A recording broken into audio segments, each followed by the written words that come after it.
Good afternoon, everyone. Welcome to the May 17th, 2023 meeting of the Murfreesboro Planning Commission.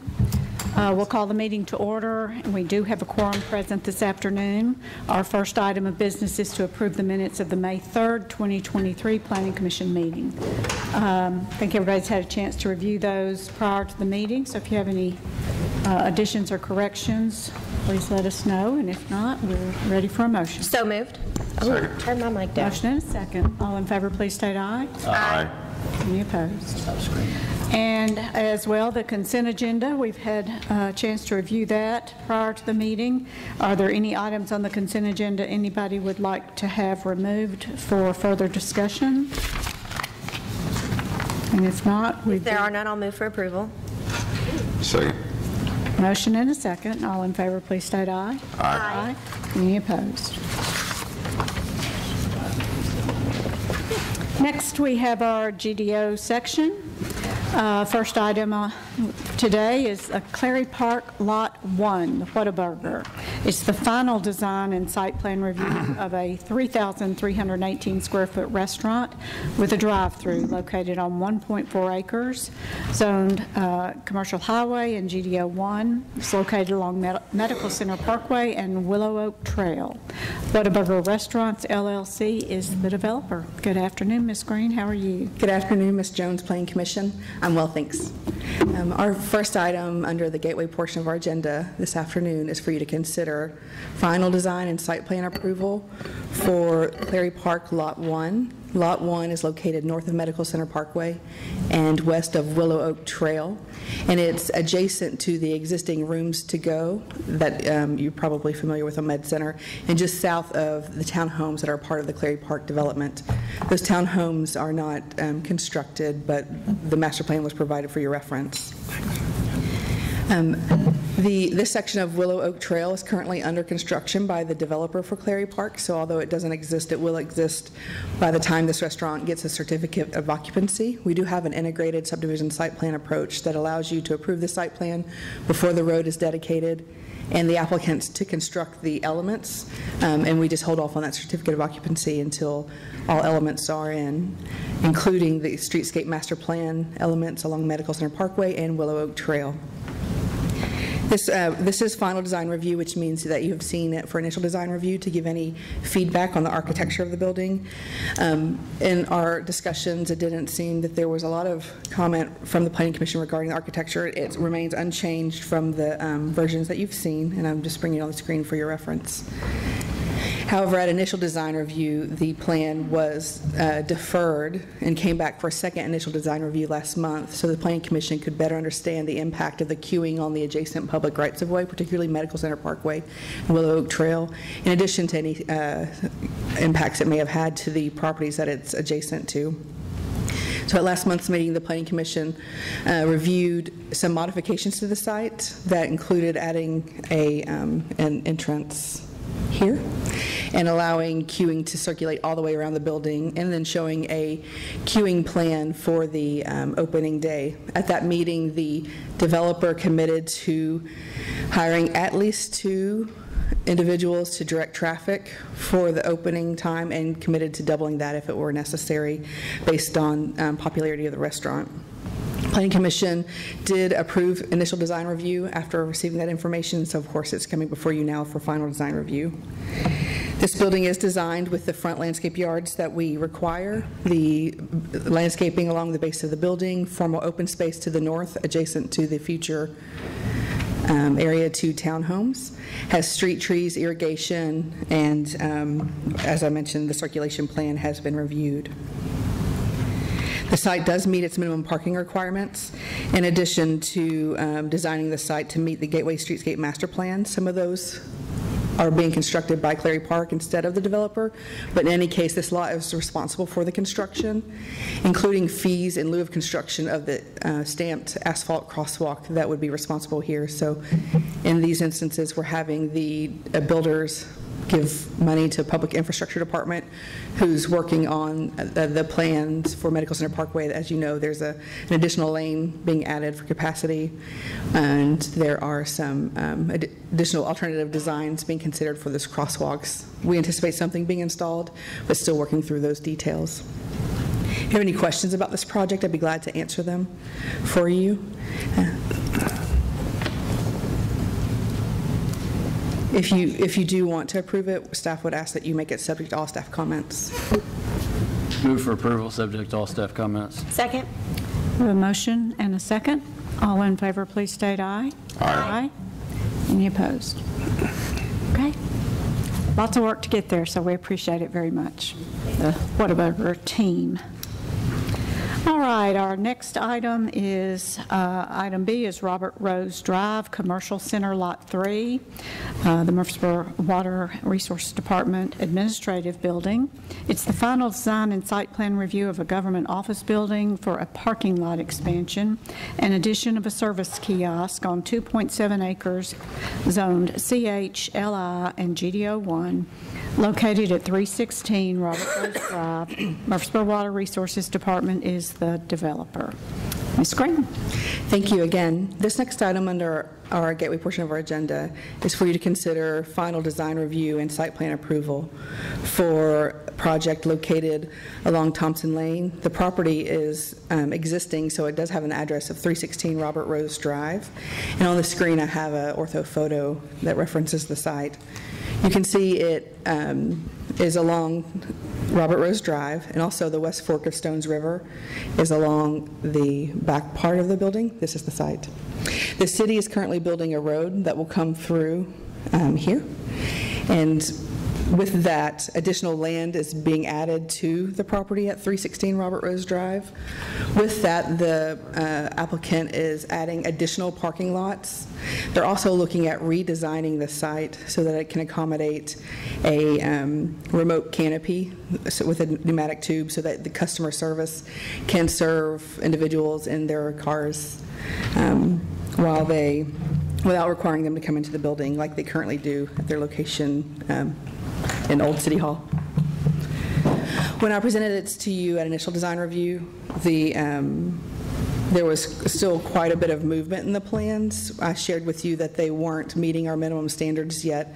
However, the applicants at initial design review wanted to present the architecture for the kiosk, which is the only new structure being proposed, and get feedback on that, and then come to you today with a site plan that they believe can meet our standards. Here you see on the screen a grading and draining or site plan, and the site plan does show the new road that's being constructed by the city. And this site will have access to that new road, and there'll be a signal, which will be very helpful for anybody wanting to access the site. As you know, Robert Rose Drive has a curve in it. We've shared with this plan with our Public Infrastructure Department to get their feedback as well. The site currently has a drive onto Robert Rose Drive here, and that drive is being maintained. It's not being removed. So there'll be two ways to access the property, one from the new street extension, and then second from the existing drive. Some of the design criteria that the applicant was working through is locating that kiosk so it meets our circulation and queuing minimum standards in the zoning ordinance. Also locating those outside the required front setback, which is required for our queuing spaces. So now the kiosk, and I might just zoom in because that might be better. So this plan is a little difficult to read. The kiosk is located here. And what was a row of parking is removed to facilitate that as a service. The light white and gray elements are existing, and the dark gray are proposed. The building, it's been shared with me that there are no other changes to the exterior of the building. There are a few site plan changes here. The applicant wasn't able to give me a material sample board at initial design review or today to show you the materials on that kiosk.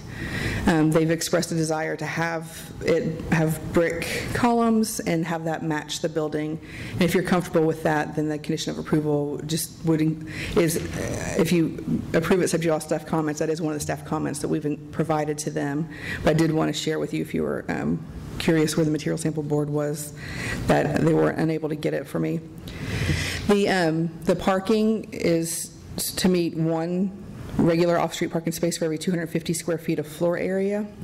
This is a rather large building, and the applicant submitted a plan to the planning director and assistant planning director asking for areas to be excluded from the floor area calculation based on our definition, our zoning ordinance of floor area. And so the planning director was comfortable approving that request. And so now they are providing 63 regular parking spaces to meet those excluded areas. The street, of course, is being constructed by the City of Murfreesboro, and the applicant here is Water Resources Department. So the road construction will be a partnership. We anticipate the road being finished possibly before this site. However, if it's not, the plans do still include that connection and then working through the grading to make sure the elevations of the road do meet in the future, since we know there are two moving pieces. The applicants are here today. If you have any questions for them about the project, I'd be glad to answer any questions you may have as well. The road that's being constructed, do you have something that shows, does it just run along beside the river back there in the back? Let's see. It goes to the roundabout, which probably,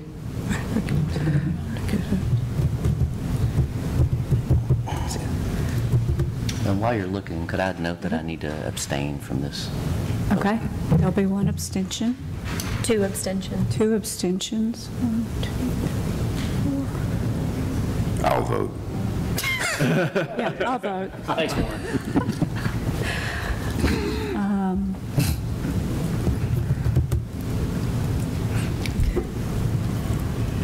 So Gateway Boulevard currently intersects at Medical Center Parkway here, where there's a Red Realty building, and then there is the Smart Bank location, and this is the amphitheater. And Gateway Boulevard exists, and there's some medical offices back here, all the way to this roundabout, and I'll turn on the ortho in just a moment. I see.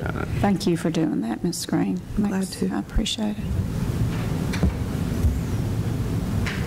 I thought it was going to be having to cross the river, and I'm like, oh my gosh. Yeah, it runs do that so alongside the river. Yes, I see. Yeah. Thank you. Welcome behind the Oaks, but not on the Oaks property. Yeah. And so the city has, this line is not actually accurate. When we do the major transportation plan, it's from elevation, very high elevation. Yes. And then we work through the details later. It'll actually be coming through this parcel and not the Oaks, because it was not feasible to run it on the Oaks property. And so that's part of the reason that 316 is able to add to their parking lot. And is 330, is that whole building, is it still going to be there, or is it? It's going to be gone. be gone. The city's already purchased it, I believe. Okay. If I click on it, it probably will say City of Murfreesboro. Yep. And it'll be demolished, the new road constructed, the excess land given to Water Resources, and the other side will still just be city-owned. And the drive in and out of that property right now will not be there. The drive in and out will not be there as it is. Okay. And it will be a signalized road, which I think is important. The one, yeah, I was looking on the other plan, you can still see the old drive, and I thought Yes, it's kind of this is the close to drive. the signalized intersection, so that's what I was just making sure. I'm not sure why we have so many PDFs here. Where'd he go? It's the first one. Okay.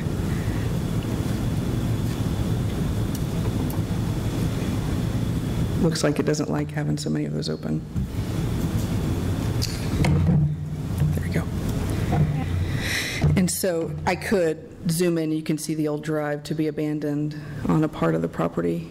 I guess it's on the grading plan here. I was thinking of the one to the north. Oh, I see, I'm sorry. Okay. Yes. On the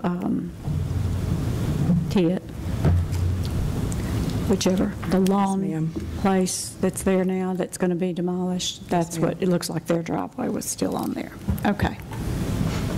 As long as all the roadway stuff is working out and we're not too close, and I'm sure y'all have looked at that 1,000 times, and Transportation Department's good with it. Anybody have any questions or concerns on the site plan or the final design? If there are none, I'll move for approval subject to all staff comments. Second. Motion and second.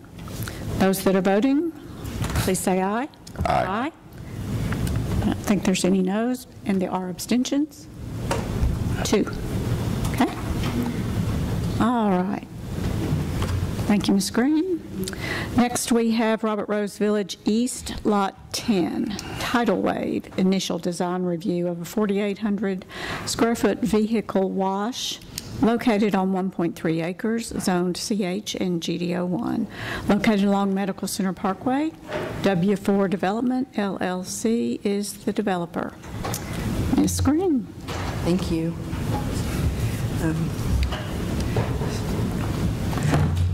This part of now we're moving into the initial design review of projects in the Gateway Design Overlay District, and what you have before you is a plan for Lot 10 located in the Robert Rose Village East Master Plan subdivision.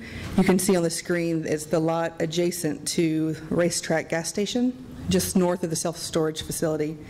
And probably even more familiar to us, it's behind Bonefish Grill and Chop House. This project is a part of an overall master plan development called Robert Rose Village East that has a variety of uses in it: retail, banks, a hotel, multifamily, and plans are approved for assisted care living facility. This plan is for this lot that's 1.3 acres, which is a little bit small of a lot in the Gateway Design Overlay District. And the property does share a drive to Medical Center Parkway, and so no new connections to Medical Center Parkway are approved, although it does have access to a shared drive behind the gas station going to Liberty Deering Road. This project is actually for a new gas station, and in the Gateway Design Overlay District, projects developing in the GDO are exempt from the sewer allocation ordinance, which would typically require going to City Council and getting a variance to allow uses. Car washes are typically use a lot of single family equivalents, and so we tend to look at them very closely in their locations. However, because this is in the Gateway, it was not required to go to City Council. Another opportunity that we see with car washes is that those overhead doors, we don't want them facing the street. So Medical Center Parkway, of course, is a major arterial. It is a very significant street that not only moves traffic, but is a huge economic development tool in our community. And so when it's been a couple years that these applicants have been coming back and forth and working on the plans, and when the architect first reached out to me, I emphasized the importance of aesthetics in the Gateway Design Overlay, quality materials, design, and how, regardless of the use, that's important to the Planning Commission and our larger, broader community as well. And so they believe they were up for the challenge and wanted to present a plan to you today. The plan does have the door that you exit facing, I need a stylus or something, facing going out this direction, so that toward Medical Center Parkway you don't see an overhead door. You come out, and then they would expect you to circulate back into the site to use their facilities that allow you to vacuum and detail your car, or you have the option of leaving Medical Center Parkway. So the way the site circulates is through the system, out, and then into the spaces, and out this way. And so that's what they're presenting to you today. At initial design review, our focus is primarily architecture, so I'll go back to those buildings to give you an idea for them. This is the north elevation on the left, and the south elevation on the right is the way you enter the building in the back. What's north is actually Medical Center Parkway. And I'll invite the team up in just a moment. I just wanted to help orient you a little bit. These long elevations are the side elevations. Some of the elements that they worked with, of course, is color. The blue that they normally would have on their building, we talked to them about that, about getting it off, so there's no blue roofs here, no blue awnings and canopies. Also pass your board around for you as well. Additionally, the design guidelines talk about emphasizing the verticality of buildings, making them taller than they are wide, and having those breaks at least every 40 feet so that you can add some interest to these long rectangular buildings. So they've added some dormers and a pitched roof in it to help add interest in the roof line, and then break that up at least every 40 feet. It's a little bit less than every 40 feet here. We've also asked them to look at ways to alternate the wall plane to add shadow lines and dimension and projection into the building. So those are some of the elements that we talked about. The gateway does say that all accessory structures need to be designed similar to the primary building. It includes dumpster enclosures. It includes here vacuum houses, accessory structures. And so we shared that with them as well. And so the canopy that they have, standalone canopy along the side property line, has the brick columns and a roof that's similar to the canopy on the main structure. They do have these vacuum stations on the spaces along the adjacent property line with a gas station. And so I shared with them we didn't want neon colors for these blues, reds, yellows, blinking, flashing lights, changing images projected on the walls or anything like that, because that's the standard for all buildings, and we're aware that they can sometimes happen with car washes. And so they're proposing these vacuums to be in a black, and then the roof is bronze, and a lot of the finishes on the side are bronze. So I'm going to pass this material board around, give the applicant an opportunity to come up and go through the design as well. If you have any questions before or after their presentation, I'd be glad to answer them for you.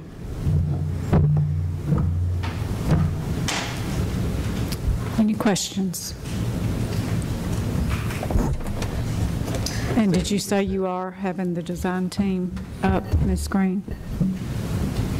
Yes, ma'am. Okay. Brian, did you have a question? The entrance, do you have to go behind the gas station to get into the entrance?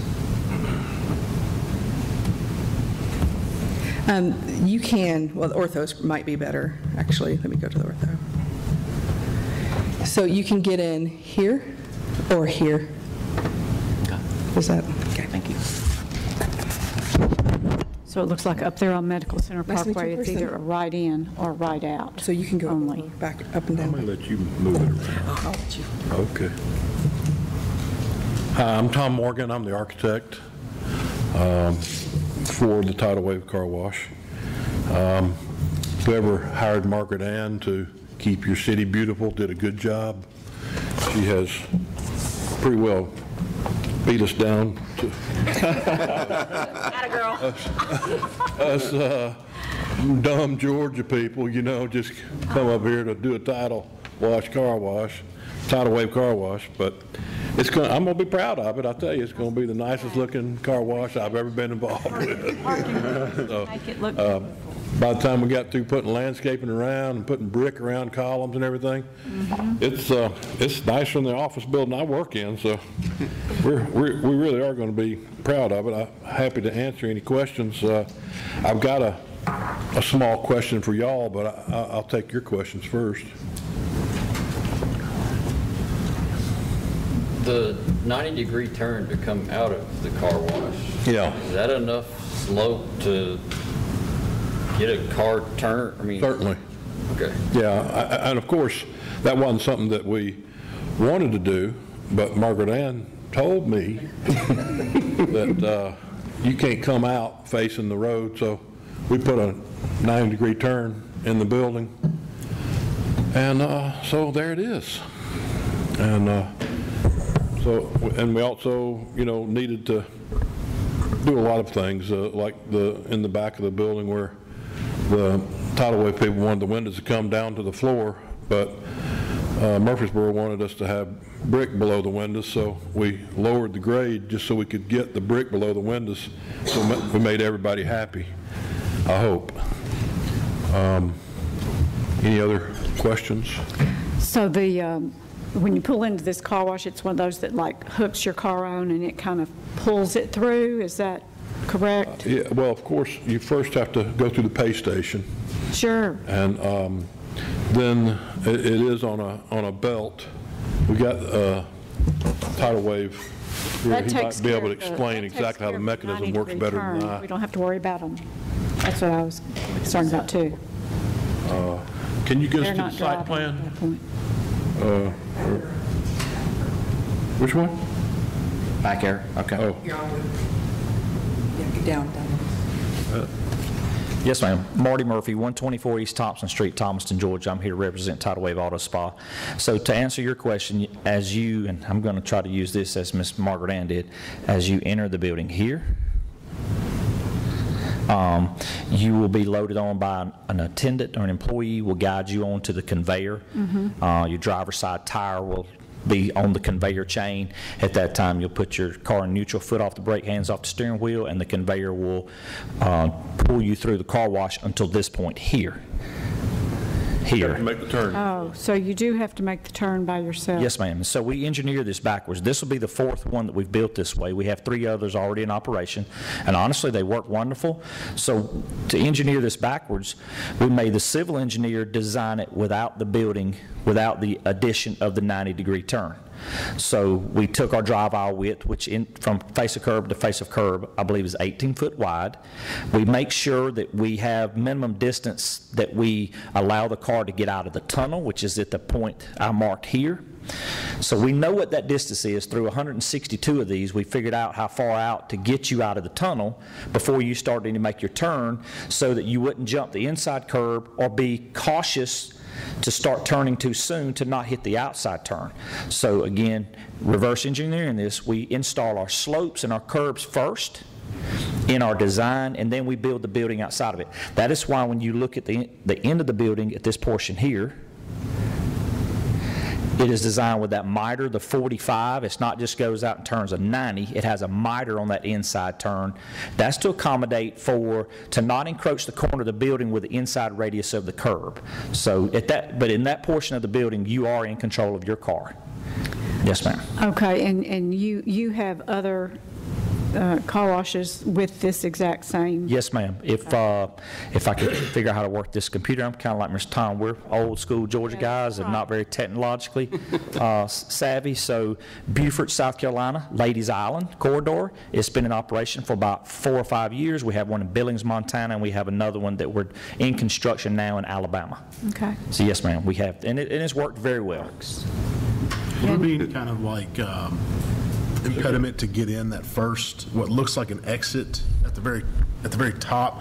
So if somebody's coming out of that car wash and my concern would be somebody turning left into what looks like an exit. Are you explaining of here? Pardon me? Are you discussing here? A little bit, I think a little bit higher. Here. So further north up to Medical Center? Yeah, just above that. It looks like that's an exit only. Is that correct? It is correct. That is an exit only. Is there going to be like a drop arm there so somebody cannot go in there, or is it just going to be open? It'll be open with signage. We have signage that says do not enter, and then on the reverse side it's exit only. Okay. And we police that with our employees. I mean, we've experienced with those gate arms, if we have those up to allow people to exit, they're knocked off continuously. I mean, they're of no value. We police that with our attendants, that we educate our customers. Okay. Our customer base here, this is not your average, well, I used to call it a $3 coin wash, where you put the coins in and you wash it yourself. This is a very modern, high-end car wash. This is the country club of the car washes. We cater to the market that have what we call discretionary income. I mean, these customers are, they're used to these type car washes and they know how to enter. Our newest one we just opened is in Laverne, Tennessee, just right down the road, so we have the new one open there. It's similar, but yet totally different than what Ms. Margaret Ann has had us design here, which we've done this design before. That's how Mr. Tom got started on this one. Was like, hey, we got to fix for that bay door not being oriented toward Medical Center Parkway, I believe it's called. Okay. So my question on car washes is always the same, especially when you're on a major arterial. It's the queuing. And have we looked at and made sure, if you're wildly successful, that this thing will not queue into our road? We have more than adequate queuing. So we have 2 primary accesses, ingresses to get in, and just at a, I'm not sure the distance behind the racetrack, but I'm looking at the distance from the Medical Center Parkway to the rear of the lot. I would say we can probably stack 40 cars. We can produce a clean car at the exit of a tunnel roughly every 20 seconds. A clean car's come out of the tunnel, because we don't just put one in and let that one get out. There's 3 in the tunnel and 1 on the prep. So there's truly 4 in the building. We can run them faster than Chick-fil-A can turn out chicken sandwiches, I promise you. Or Starbucks can get you your coffee. I know it's a concern. I've done this across the United States for 8 years now for Tidal Wave. This particular site, this is not a concern to me, and I can assure you it won't be a concern. We got plenty of stacking. Our customers will figure out how to get into us. People are, they'll know to come in and come off of the medical center beside to the east of the racetrack gas station or to the rear. And we have, just so you know, kind of our operations, at the pay station is an employee. That employee, we have two pay lanes. One of them's a club member. You don't do anything. You just pull up, it recognizes your car, the gate raises, you drive through. The other one is our single use. That's where the employee is there to help you get through using your debit card or credit card. We're a cashless system.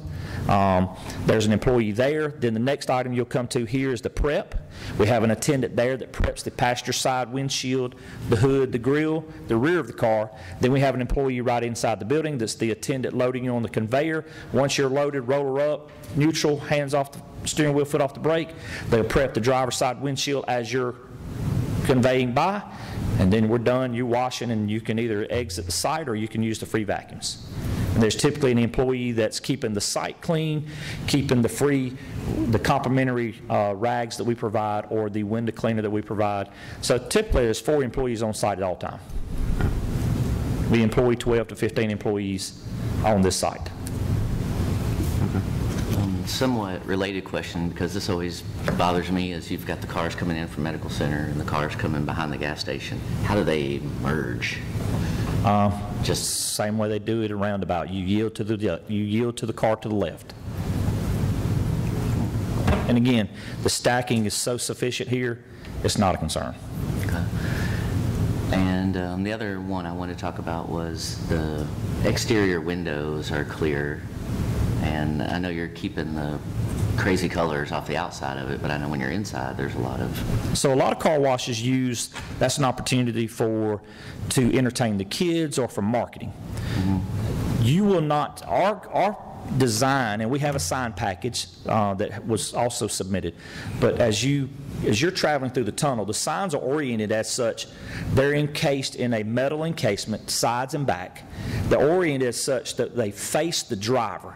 All that is a confirmation board is when you're coming in that your initial wash is happening. It is simply a board, and I want to say it's like it doesn't flash and doesn't read anything. It's just lit up. The light comes on in the background. It's not like flashing lights or any of that. The lights simply come on behind the reader board that says you're being now applied graphene 4X. Or you're being applied tire shine.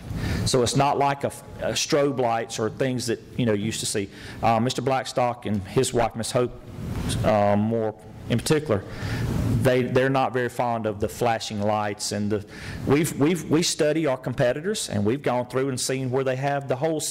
They'll have Cinderella on the wall for you. During certain times of year, or Halloween stuff on the walls where it's changing lights and the kids love it. That's not who we are. We're very high class, very, we're the Chick-fil-A of the car wash industry. That's a simple way to put it.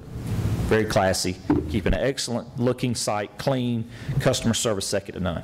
But you'll be open on Sundays? Yes, sir. 7 days a week, closed major holidays. Chick-fil-A don't tell you, but they got employees working on Sundays as well. And the managers. We're very familiar with Chick-fil-A and work closely with them. Any other questions? What other questions? Comments? I have a quick question for y'all. Yes, yes, sir.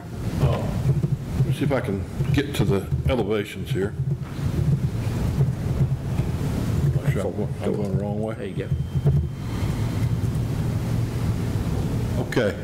You see on these windows, they're in the wash bay. We've got mullions, vertical and horizontal mullions, and I'm not 100% sure, because my project manager was dealing with Margaret Ann. I'm not 100% sure whether, well, my basic question is, after today, is there some administrative leeway for a question like this? we'd rather not have mullions according to tidal wave, because of the way inside, when the day is done, they have a wash system that deluges the window to get soap and stuff off the window. So we don't want a horizontal mullion inside. We can put the mullions outside, but if we could get rid of them altogether, have just a solid piece of glass, we'd do that. So are we able to ask that kind of question to Margaret Ann and do it administratively? Or, like I said, we can just put the mullions on the outside if that's the way it has to be. Are those kind of things still negotiable, or is this it? I guess the question, just to kind of emphasize what Mr. Tom's saying, the horizontal moles, which is running horizontal at the top, 2 foot below the transom, what we call our transom. We have discovered that adding these moles in, the horizontal, we have automatic window washers. When the wash shuts down at night, the equipment comes on. It looks like a glorified sprinkler system. It is simply a sprinkler head for every glass that washes that glass at night. The reason we do that, and it costs us a lot of money to install this, is to wash the glass so that every day it doesn't get dirty looking. It helps keep those windows extremely clean. We found out through the years, we started studying why are glass still looking bad. The horizontal moles alter that water. It doesn't allow the water to go down to the rest of the glass. So we've started taking the horizontal mole out where allowed. And I guess that's the question here. We are showing it, we're representing it here today, but the request is, can we remove the horizontal mole, leaving the vertical to split the window, but remove the horizontal for the purpose of our equipment that washes the glass for us. And is that a question for this body, or do we go back administratively to ask the questions like that? They'll have to be removed in the final program book at the final approval. I couldn't hear you, I'm sorry. You all will have to say when they can make that happen. If we approve it like that, that's what has to be there unless staff decides that's a minor change that they can. Yeah. So if we can ask for the horizontal mullions to be removed, we'd like to ask you to approve it that way. Inside only? Well, we're Outside definitely going to also. take them out inside, because I don't think y'all care about what goes on inside, but it'd be easier just to take them out altogether, the horizontal ones. And let me ask you this. Did you already request that at staff, and that was, No, I didn't realize it Rejected. until I got here. And, that was a, Yes, ma'am, that's a mistake on my part. I did not pay attention. And again, we've built a lot of these, and a lot of them already have the horizontal moles, and we've been studying our washes. Why don't the windows look better than they do? And we go and we watch the sprinkler, the cleaning system, and it's like, now we see why. It's the horizontal mole is creating an issue. So again, we can work around it. It's not a must. It was just a request while we were here. If we could remove that, that'd be great. If not, we'll work with it like we have on our other washes. just leave the vertical in the center. Yes, ma'am.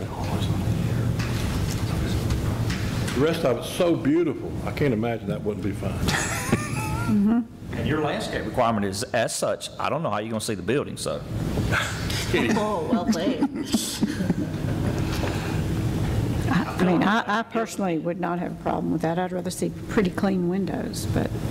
Yeah, me too. Personally, I'd rather see clean windows than the malls, but I think the easy compromise is to put the malls on the outside.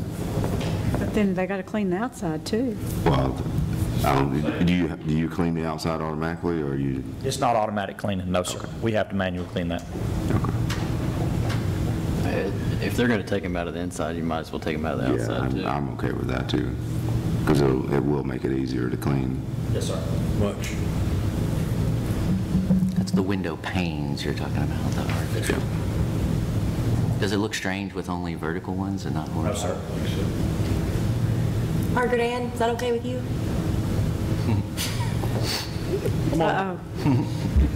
Setting me up, aren't they? Didn't know this was coming. Sorry. So there are a few things to consider.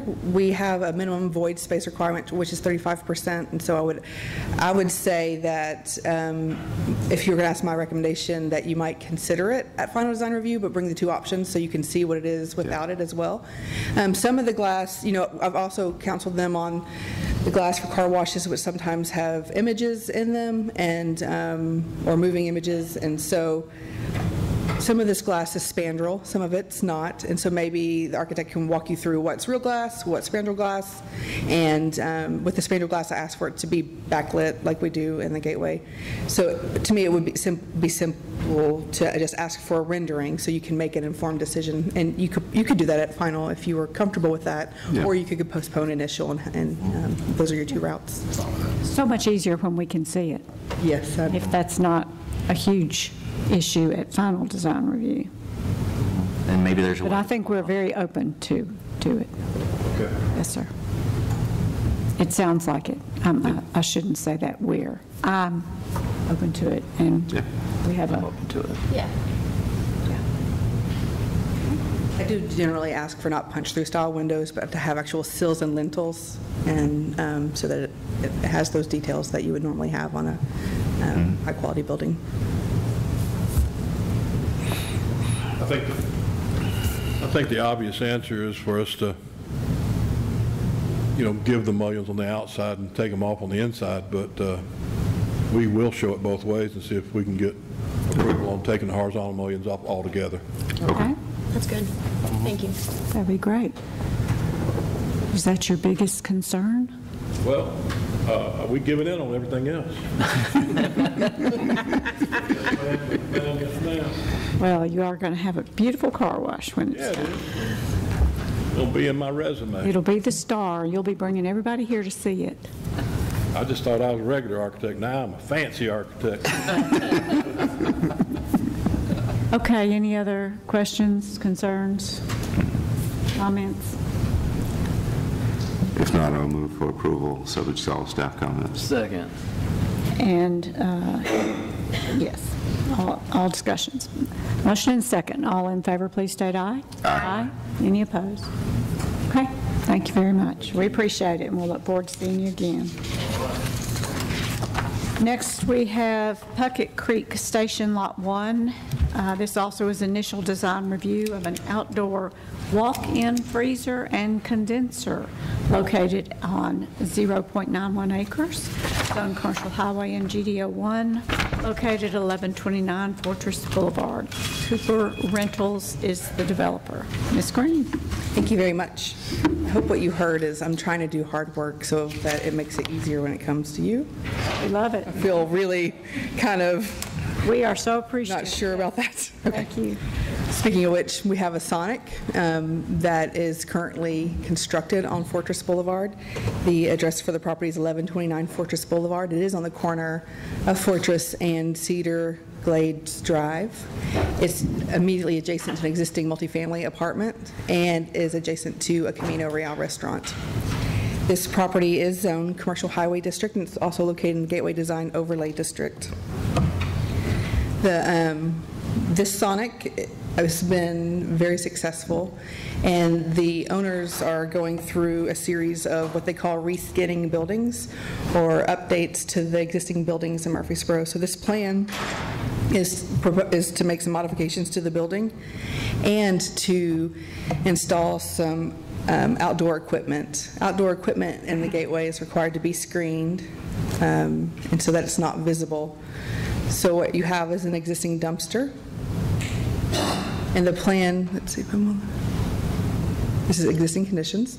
And then the plan is to add a storage building with an outdoor freezer and then do some revised landscaping.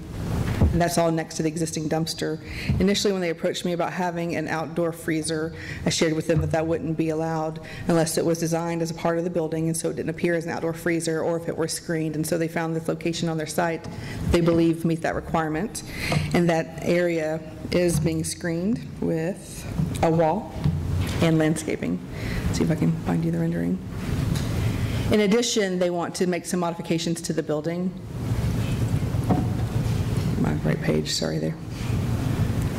And I'll invite the architect up in just a moment to share those with you. The building currently has a thin brick on it, and so that's being maintained. What they're proposing to change is the canopies the metal fascia and some of the colors. And so I'll grab the material board and give it to you so he can walk you through the EFIS profile change and the new ACM. And then the cap is, the color of the cap is changing as well. So go ahead and have the architect come up and talk through the changes and grab that board. And Ms. Green, if I can ask you real quick, so our agenda item is to review the outdoor walk-in freezer and condenser. Right. So when we vote, we can't just vote on this. We have to vote on also the changes to the building. Is that what we're going to? Yes, I think also the changes to the building. Okay. All right. All in one application? Do they make it all in one application? They can do it in Well, I one. mean, yeah, I would think. But I just don't think we can just make a motion based on what we have in item D right here, because that only approves the walk-in freezer and I condenser. think you're right. The heading is just a really like a really condensed summary, and really what they're requesting is what they've submitted, and so what Margaret Ann is walking through for you is what they've submitted in their application. So, and all of that was in the application package.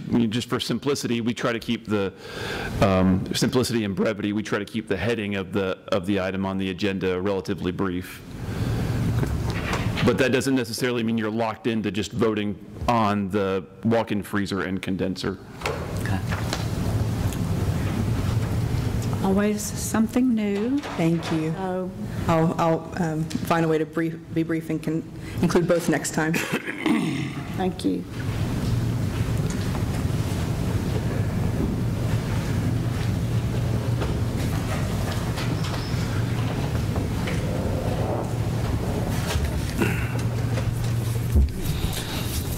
I am Jimmy Mann, the architect. The building, which you're seeing, had a EFIS foam cornice to that and to the canopies, and it has not held up as well as we would have liked. And so what we're changing to is a white or an off-white ACM material, which is metal. ACM is an aluminum composite material, and so it will hold up much better. We won't have weathering issues or anything like that. I do want to make one correction. We're not, the storage building that's at the back is already existing. The only thing we're adding is an external freezer that matches the storage building that it's right adjacent to and matches the building. Okay. Additionally, I think there are new patio tables and a paint color for the awning on the side of the building, and a paint color that's actually just the trim at the drive-through menu board. So the red is only used at the drive-through menu board. It's not anywhere else, and it's behind the building. The blue is only at the awning over the drive-through window. Okay, that was my question. And none of the cement or brick on the building is being replaced? Excuse me? None of the cement or brick on the building? No, ma'am. Everything else is remaining exactly as is. So it's really, primarily on the building, it's really just the trim and then the color for the awning. The signage, we're showing it, but it's all going to be permitted separately. Okay. The kiosks aren't changing either? No.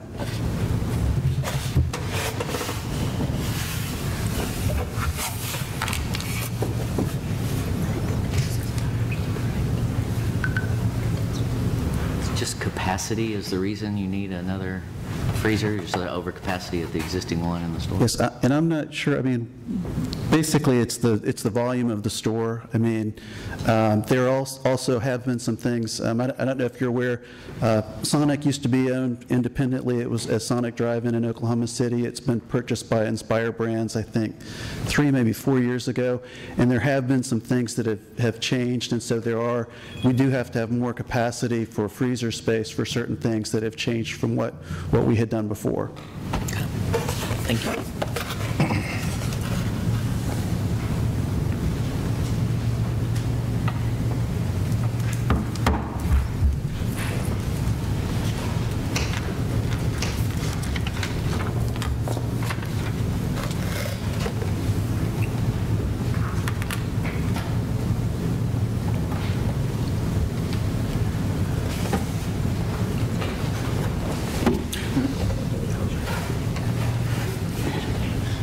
no additional comments or questions, I'll move for approval, subject to all staff comments. Second.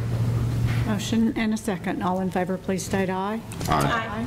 Any- He asked me to request that you consider final design today as well, since it's the enclosure and those skin changes are the only changes. You don't have to, but if you're open to, you can also approve it on final design today if you don't want to see it again. Not like that, but, not that we don't want to If see it you want to see it again, built but, quicker. Yeah, I don't think there's anything we're really concerned about or asking to have brought back for change or anything. So is there a motion to consider this So moved. for final design review? Final design. Second. Motion and a second. All in favor, state aye. Aye. Any opposed? Okay. Was that conditioned to all staff comments? Always. Absolutely. Of course they said that.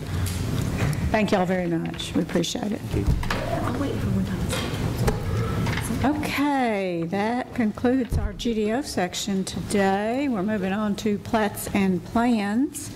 First item there is Dutch Brothers Coffee. It's a site plan review of a 950-square-foot specialty restaurant with a drive-through located on 0.80 acres, Zone CH, located at 1950 Old Fort Parkway.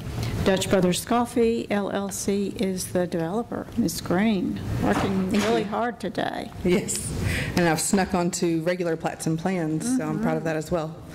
What you have before you is a plan for what we call a scrape and replace. Currently at the property of 1950 Old Fort Parkway is a bank. It's a vacant structure for now, but it is a physical structure that's there. The applicant is Dutch Bros Coffee, not Brothers, even though I say Brothers. And apparently popular with the millennials. That's Okay. not me. And they would like to tear down the building and build a new structure on the site. The structure is a relatively small building at 950 square feet. Ordinarily, we might call that a coffee beverage kiosk. However, they do have some outdoor dining elements on the plan. And so if there's any outdoor seating, then it is considered a specialty restaurant with drive-through. And so that's the difference between a kiosk and a specialty restaurant, if you were interested. This building that's currently there was constructed in 1990, and of course it's in an older part of our community where the city annexed some county properties and development happened around them. Interestingly, Marketplace, when I look at some of our older photos, was a driveway leading back to some homes, and some of you old-timers probably remember that. That kind of evolved into a street. North Frontage Road and Old Fort Parkway are all TDOT right-of-way, and so they're right-of-way for Highway 96. And I think we're familiar with the location of the site and the intersection with North Frontage Road and Old Fort Parkway and Marketplace. So the restaurant itself does provide the minimum required parking spaces that's needed on the site. The existing site doesn't meet development standards today, but the new building would be required to adhere to all of our development standards and our design guidelines. And so what that does is push the building back and add some landscaping along the front, the two fronts, because Marketplace is a front and Old Fort Parkway is a front as well, so those are front yards. And they have a minimum 8-foot landscaping there, in addition to landscaping along their side and rear property line. What the staff discovered during the development review process is that the right-of-way or the street for Marketplace, a portion of that is actually located on this parcel, and I'll go in and zoom in, and that may help you. And so we've asked the development team to dedicate right-of-way. This travel lane actually is partially on this property and partially right-of-way, so to remedy that, we asked them to dedicate 8 feet of right-of-way so that all the travel lanes are located in the city's, within the city's right-of-way there. So they were amenable to doing that as well. We also shared that queuing and stacking for this project would likely be scrutinized pretty closely due to the location of the property. And ordinarily, a building this size would qualify for administrative review. However, the planning director asked staff to take it to Planning Commission for your review and consideration, considering the location and, of course, the architecture. This site has been able to design additional landscaping where it doesn't exist now, and so I think that's a benefit of the site. You do have 2 rows of queuing and stacking for the property that merge into one, and a bypass lane for those queuing spaces. A minimum of 10 queuing spaces is required, and they have that, but they also exceed that, I think, because they anticipate that their use will be successful and they need more than 1 queuing space. This is the second location that the Planning Commission, or that the city has considered. The first is on Memorial Boulevard near the Aldi, and I believe the structure is up now, although the site elements aren't constructed. That one's constructed, and this is the second one for consideration. We expect that there will likely be more that come to you in the future. Other members of our staff are working with other development teams for other locations for the Dutch Brother Coffee. We had initially asked them to do the building that, the building design on Memorial Boulevard was very well received and everybody liked it, and we asked them to replicate that building. However, they wanted to do something a little different, and so what you have before you is that design. They were able, I think previously we talked about emphasizing the verticality of the building. This is essentially a rectangle building with rectangle walls, and so they were able to add some variation in the wall plane to add those shadow lines dimension, and then to vary the roof line as well. And I have a material board, let me grab it.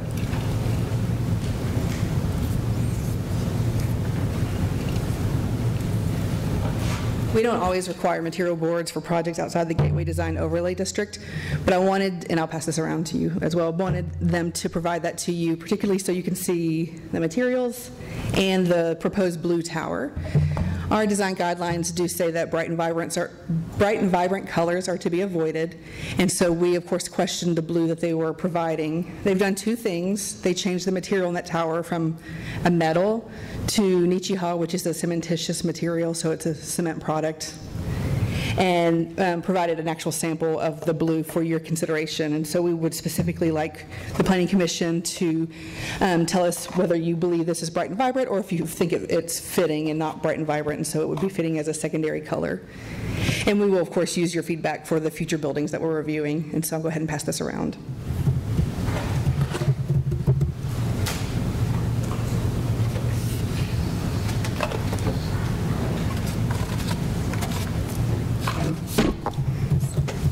This building is designed, or it is located so it has 2 fronts. The short front on the bottom corner is what faces the major arterial, Old Fort Parkway, and then you have the pickup window as the other front here. They were unable to do glass on the secondary front in these areas due to the kitchen and the nature of what's there, and so the proposal is to do some brick inlay work that's recessed, that has a different pattern to add some dimension to meet that void space requirement.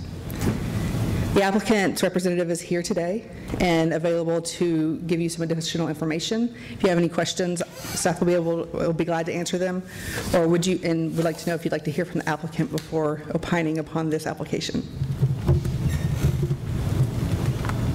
Okay. Any questions for Ms. Green or the applicant? I have just a statement that it's probably one of the worst 2 intersections in all of Murfreesboro. Horrible. The little marketplace off of Old Fort Parkway, and it's bad now with a bank that doesn't have much traffic at all. Putting a high traffic user right there at that corner, I don't know how well will work with that intersection.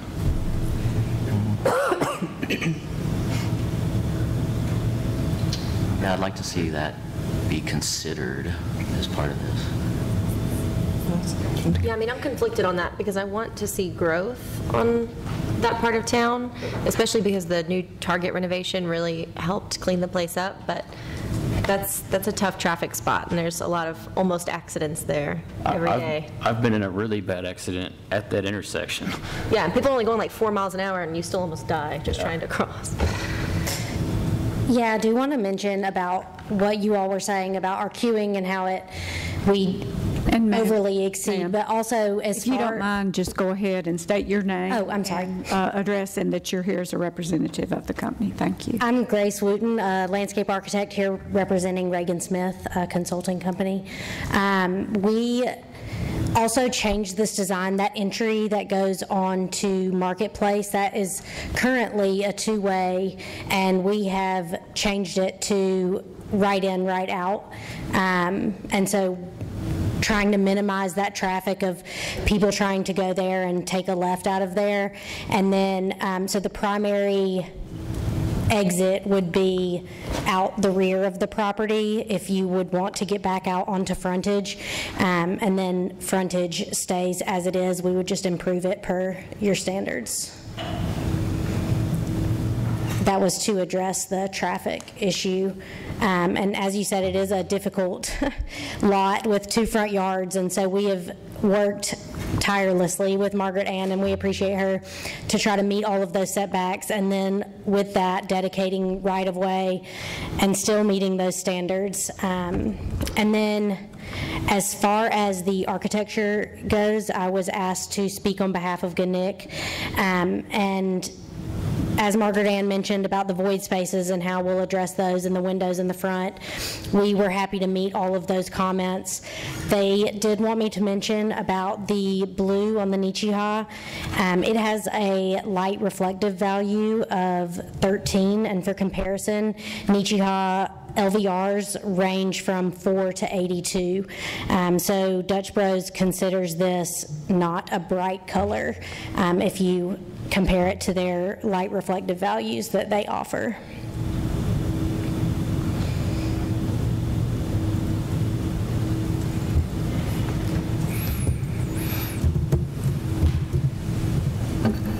So I guess that our traffic department has already, I think that's for me, the biggest concern. I think the blue, if we're, I feel okay with the blue, but I feel like the traffic, this right in, right out, up close to the intersection, just want to hear some confirmation that our traffic department feels like this was all a good, we have the right number of entrances and exits and at the right spots, and that it works for them. Sure. So we shared the plan with public infrastructure and with the engineers in the planning department. Jennifer Knopf was the engineer who reviewed this project.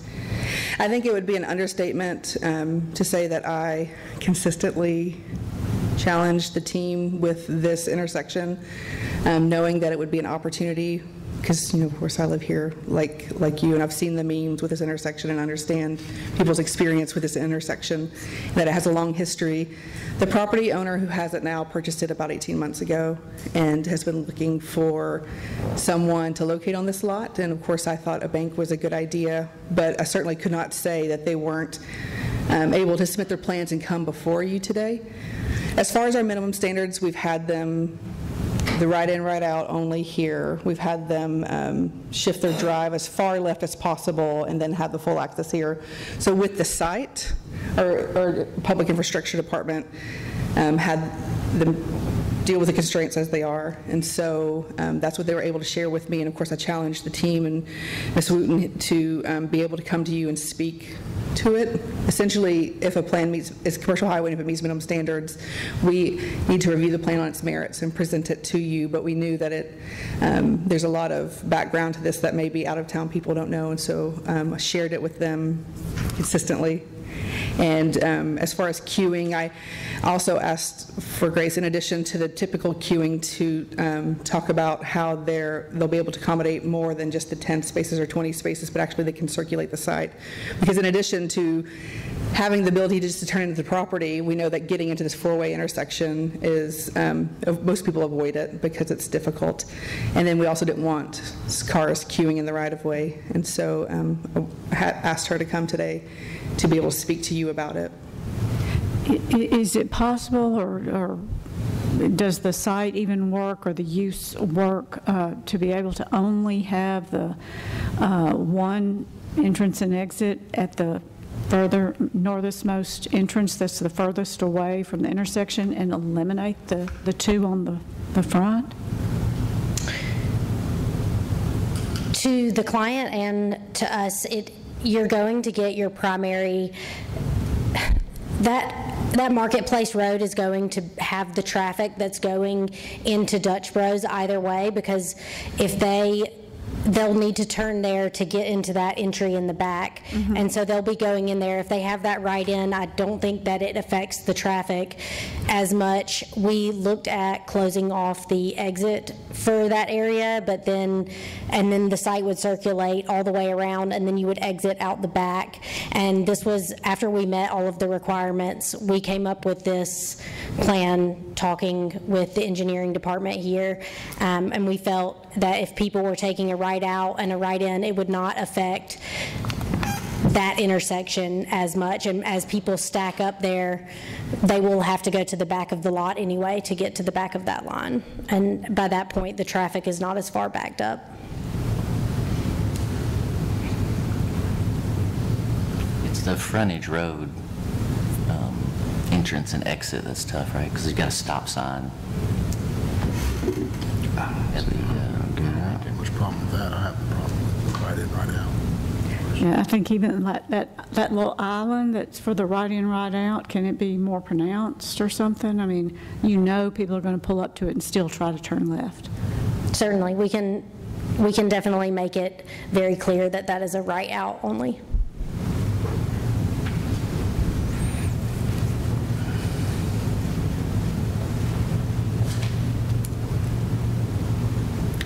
Well, I mean, I certainly, we're not traffic experts up here, but that's where I think is, if the staff approved this plan that we're looking at, Ms. Green?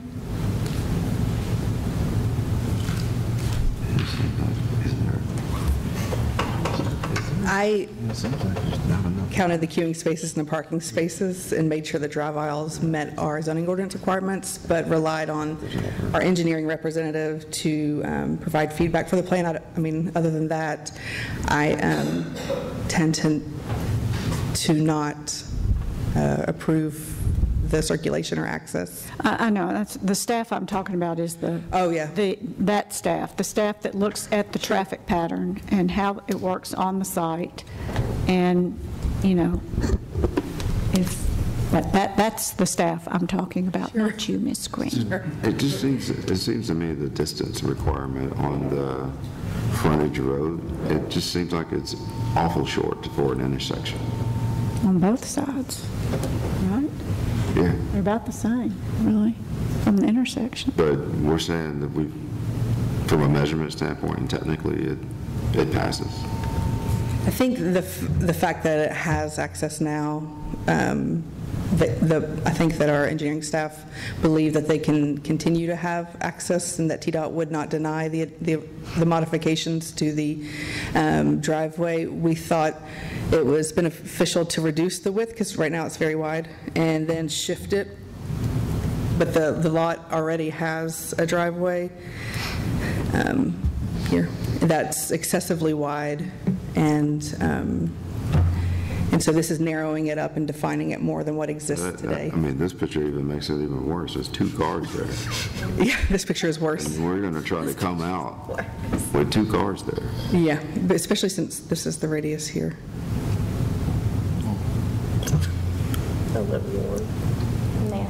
Yeah, yeah.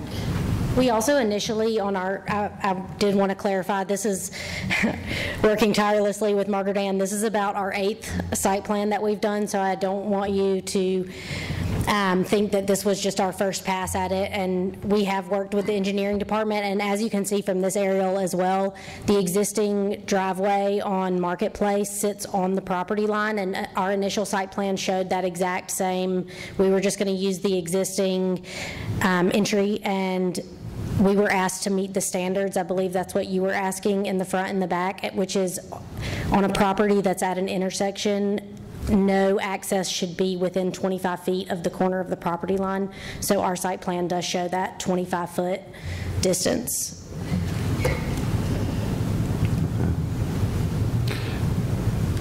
I think our staff, when we get a plan, if it's a use that's permitted by right, is to review the plan, make sure that it is designed in a way to carry traffic, make sure that there are enough queuing spaces, parking spaces, ensure the minimal impact on the public right-of-way, make sure any right-of-way dedication is acquired. And so our staff has reviewed it to make sure that it conforms with our minimum requirements. And I think that is based on the plan that was submitted before us. I think that there are, certainly this intersection is problematic with or without this development, and so I think that that's something, whatever is proposed here is something that we have to keep in mind when we're reviewing it, and how do we make sure that it's designed to increase that to the minimum effect, or the minimum amount possible, while also knowing that it's a use that's permitted by right, that we are reviewing to make sure that it meets our minimum standards. And Ms. Knoll is here also if you have any questions. Ms. Knoll being one of the engineers on our staff, I believe Ms. Knoll reviewed this plan, and if you have any questions for her about her review of the traffic patterns on this site, she's available to answer them. And it is a use permitted by right, but not in the building that's there, or they're being required to demolish the building and build their building that fits and works. And I just think we ought to look at it like it's a brand new site, and how would we require the traffic to flow on that site, starting from scratch, really? With that, from our review of this site, because it is so narrow and has 2 front yards, the existing building is not within compliance, and we are proposing a 950 square foot building, and we could barely make it fit on this site with the rest, and I'm not sure what other uses will be provided that will comply with the codes in a 950 square foot building that would not have the same traffic issues or concerns as well either. So Katie, did you want to speak? And so can I just ask before Katie comes up, so how did we end up with a building that's non-compliant? Because did something happen on the other sides that squished it in, or did we approve it and it was all wrong the first time we approved it? Are you talking about the existing building? Yes. I don't know the history. I know it's been there for several decades. I'd have to research that old site plan file to find out what happened when that plan was approved. Help us out here, Katie. When we reviewed this site, there was a lot of discussion, as you can imagine, about the access locations. And so one thing that they're doing is the access location along the frontage road, while there is an existing access there, they are narrowing that drive to give a little bit more separation between the intersection and that drive. Also, there was a full access drive off of Market Place that was somewhere in this area. They have removed the full access and made a right in, right out. And then the full access is all the way at the back of the property. So we had a lot of discussion with the city engineer, and this is what we all agreed upon.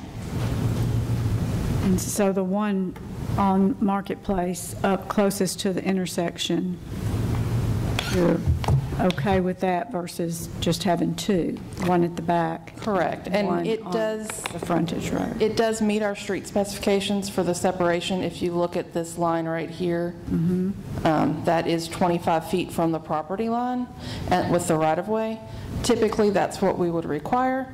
Also, you have this additional extra right-of-way here, so that provides extra separation from that intersection. and it is right in, right out, so a car should very easily, smoothly be able to make that right turn in without much friction on Marketplace. We are also getting the additional right-of-way dedication. You can see the property line, this red line right here. The property line was actually in the travel lane of Marketplace, so they are dedicating that right-of-way to fix that problem as well. And is it reasonable to ask for a little more defined island right there to make sure it is only a right out, or is that a sufficient We can look at that a little bit closer with our prior to permit review, or however you decide to vote on this item. You know, But and yes, just that is looking at it something- on this little Yes. plan, I mean, Yes. it looks like you could still drive straight across and take a left if you wanted to. Just like to make So, that a yeah, little we harder can- for them. Ask that to be a little bit wider and more defined to prevent that misuse of the right-in, right-out that we often see. Madam Chair, just to clarify, you say right in, right out, or excuse me, right in, or right out only. Are you talking about eliminating the right in and just making it a right out? Okay. I was just talking, the right in looks like that's no problem, but the right out still looks like you could, you know, almost easily make a left turn out of there if you really wanted to. Yes, ma'am, I understand. Thank you. That's something that I think could be tweaked, the design team could, yeah.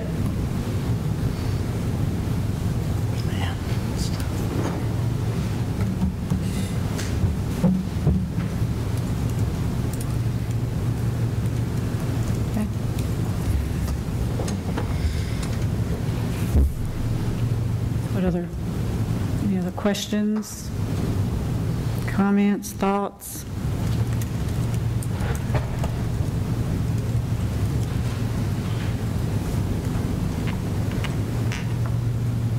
Is Dutch Bros the current owner of the property? Are they just land leasing the property, or are they buying it from the current owner? I believe it's a ground lease, is that correct? Yes, it's, the property owner is here, but Dutch Bros is permitting and building it and then leasing. Okay.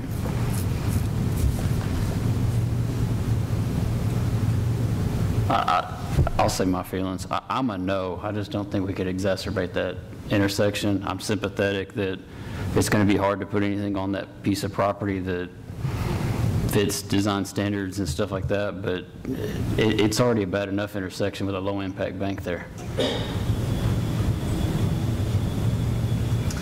I don't think it'll be safe. It's not necessarily their fault, but I understand. That's why we're planning. The bank's not even open. That's what I'm saying.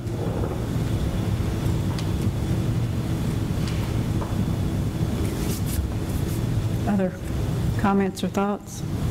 I would share Planning Commissioner Wright's sentiment there. My concern is that even with ample queuing within the location, if somebody's coming out of that location and waiting for a car to back out of a parking spot that's up front, then you have the cars coming in from the target area that is still going to back up. I would be more in line with this if the right in, right out were taken out. I think I would be okay with it, but as it stands with the right in, right out, I think I'm also a no. and the frontage road access bothers me. It's not great. It's but all at about, least, you know. At least there's an opportunity to go west, I guess, and get out by the light is my thought process on that.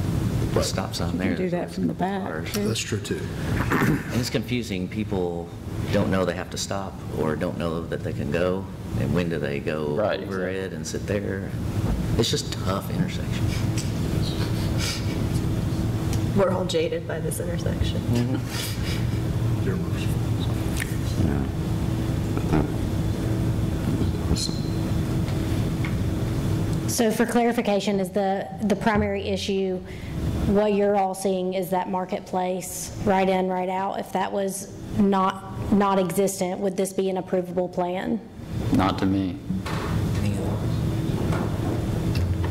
And if both the frontage road and the right in, right out, and just the back one? Still a no. Still no for me. And these are already existing elements that we are proposing to make better. And this whole site, we've decreased the impervious surfaces, and aesthetically it will be more pleasing, and we're actually bringing a non-compliant property up to compliance. And as you were saying earlier, we've met all the codes, and I don't understand what use you could potentially put on this property. And if this gets denied, or if we're able to defer and we can present another plan that you might all accept, I'm not sure if you aren't going to accept that, what could go on this property, and then it'll just continue to come before you as different items that will just keep getting denied. Is that a safe assumption, or is it something that we're able to, is there something we can do to work with you to get this site approvable, is what I'm asking? Or is this going to keep coming before you and this property will just be absorbed by another property, or what is the vision that you all see?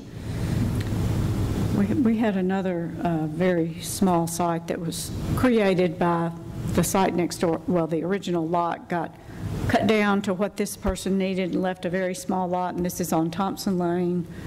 Ironically, it's a coffee shop. Yeah.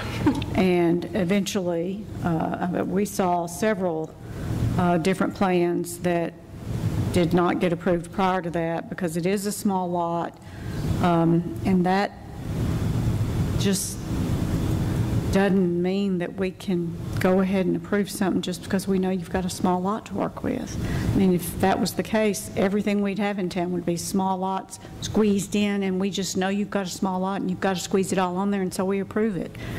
I don't think that's what we can do. Well, and we aren't asking for any leniency. And this was a staff, as Margaret Ann mentioned, this was just an administrative level project that was going to get passed, and we came to Planning Commission because of the architecture. We were able to meet everything that the staff had put before us. So it's not about asking for any leniency or asking for you to consider a hardship of it being a small lot. I was presenting the facts of it being a small lot, and we were still able to meet that code. And if it cannot be accepted at all, then I'm not sure what will ever get accepted on this site. Agree with that?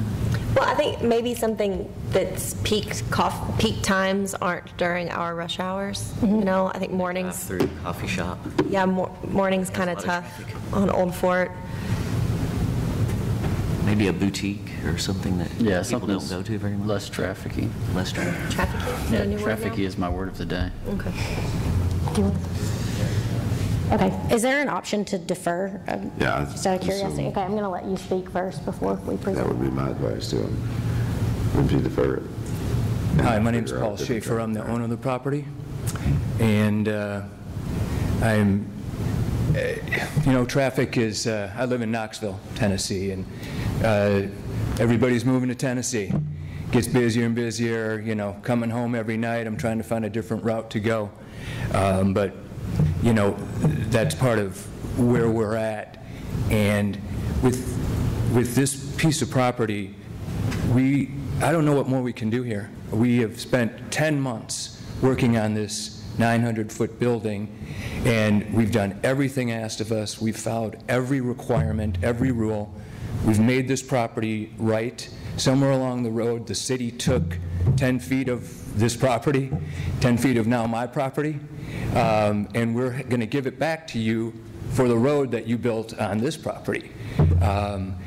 We don't get to pick what people want to build on. We've spent $1.2 million on this piece of property because of its location. We don't get to decide if a boutique wants to come here. This area is built busy morning, noon, and night. There's not a business that can afford to come to this part of town that will not be busy during at least 2 of those periods. I would truly hope that we would use our, as the government, following the rules that we have been following for 10 months, and we would use that to make a decision, at least as much as our own personal opinion. I've done a lot of buildings in different places, and everybody's not going to like something, and again, I'm not sure what the value of this land is if we can't fit a 950 square foot building on this property. The stacking's 10, we have 25. We're doing everything possible to get those cars off the road and onto our property. And if I don't know what more we can do than follow every rule. I mean, Margaret Ann, she's tough, but we kept finding ways. We've got a great team, great architect, great engineer. We're finding every way to do exactly what the city of Murfreesboro has asked of us. Thank you. Thank you, Mr. Schaefer. Did I hear a deferral in there? I think they would like a deferral. That's... Is it deferring? Motion. Well, if they defer, we don't just the clock, right? Yeah. Do you want to make a motion or no? Okay. No. Okay. If y'all are. Then I am, so I'll move for a deferral. Motion to defer? Do we need a motion to defer if they're voluntarily deferring? We usually do, Okay. if they are voluntarily defer. We do not want to defer if Say that again. vote on it. They don't want to defer. So you do not or not? Because before we said you do. So do you not? I do not. Then I'll rescind my motion. Okay. May I say one more thing? Yes. Yes, sir. And the only reason for not wanting to defer is I don't think we can change this. Maybe we can. Dutch Brothers is the one that's done all this, but, this is the way the engineers think it should flow. And if we shut something down, I don't know if it makes it worse. That's the reason. We have, like she said, we've done 8 iterations here. We've tried every which way, and done it every which way we were asked, and that's the only reason for that. Okay. That and it's money every month clicking, and I know that's not your concern, but Matthew or Margaret Ann? And I do want to follow up with my question just one more time to make sure that there's nothing that we could do with this site to change the opinion that is coming from the no's. Because if there is, that would be the reason for my deferral. But Mr. Wright was very clear with it didn't matter what we did with this site. So Yeah, but Mr. Wright's one vote. He's one vote. You understand. right, yeah, I understand. So if you have suggestions, or we are open to hearing, we're not saying this is it. As you said, making that right out the median bigger, we were happy to do that. If you have any other suggestions that... I think I would like to leave that up. I would like to leave that up to the engineers and to the design team. We as a commission are appointed and or elected to look out for things in the city such as traffic and congestion and density, and that's what we're doing here. It's not personal about the coffee shop. I drink a lot of coffee. I'll be your biggest customer. If we can make sure that people can get in and out of this place safely and effectively. So, I recommend you go back to the design team and to the engineering team, and that would be a deferral. Otherwise, I think you will probably get a result you don't want. Well, I think that Matthew or Margaret Ann, if you could review for them the options of either a denial or a deferral, because I think that's what we're looking at here. And if they don't want a deferral, then I think it sounds like it'll be a denial. And what does that, what So they understand totally what they're asking us for. So the zoning ordinance in our site plan section talks about properties that have a direct impact on major arterials, and the Planning Commission, even if you meet minimum standards, has the ability to deny or defer an application and request a traffic analysis or traffic study to come back so that you can make your decision. If, of course, they come back and they don't have that, of course, you can deny it. And it may be that you're interested in, since it's a new use, interested in some of the information that other franchises have provided, such as how long it takes to get your coffee, what the turnaround time is, what their numbers are on other locations, how many they can service in a certain amount of time, and whether they'd be willing to even alter the location, the connections to Marketplace. Right now they have 2. Would they be willing to go down to 1 and have you circulate the site to get away from the intersection? And so because this does have frontage on a major arterial, the Planning Commission's given a little bit more leeway. Instead of just saying, well, it meets minimum standards, you have to prove it, you can actually request the information about traffic and circulation. If you would like for them to consider their options with Matthew and I think that you can vote on this later, and we can talk to them and just talk to them about what the options are. Or you can, of course, make a motion to approve, conditionally approve, defer, asking for information, or deny, and state the reason for denial, which is likely the impact to the public right-of-way. And the denial does not allow them to bring the plan back. There's no, unlike a zoning, there's no like 18-month waiting period for a site plan. I mean, if it were denied and they thought they changed something significantly enough that where they wanted you to reconsider it, they could come back, and there's not a just have to meet the deadlines for your submittals. That timeline is for zonings, and so I would say, though, if you denied it, just like BZA does, give a reason. And I don't feel like I'm interested. I mean, the time it takes them to get through the coffee line and all. I think what I'm hearing from most of us, we're concerned about the access to and from the 2 intersections that are Frontage Road and the intersection closest to off Marketplace, that's closest to the major intersection. That's our major concerns. Sounds like what I'm hearing up here. Okay, yes, ma'am, I would be happy to come back. I'm going to defer.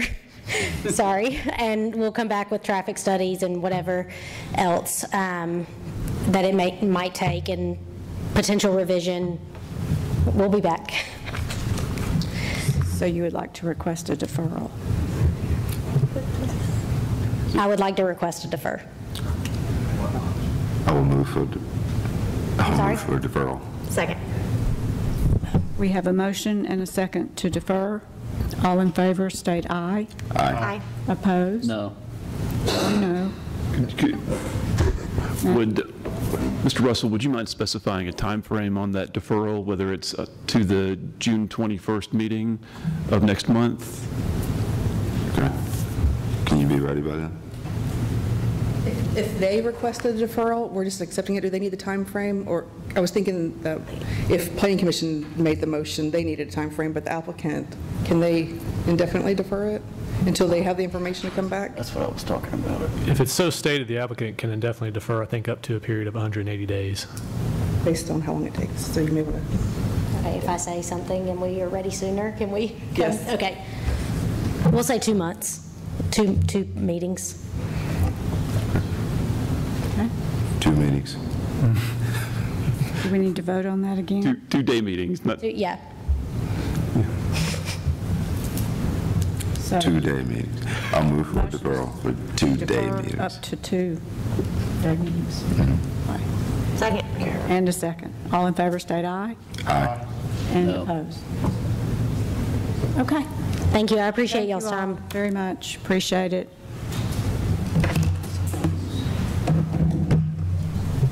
Okay. Okay, next we have Mercury Park, Blocks 2 and 3. Site plan for 34 multifamily residential dwelling units on approximately 4.4 acres, zoned PUD, located along Minor Street and South Bilbro Avenue. Murfreesboro Housing Authority is the developer. Ms. Smith, good afternoon. Good afternoon, Commission.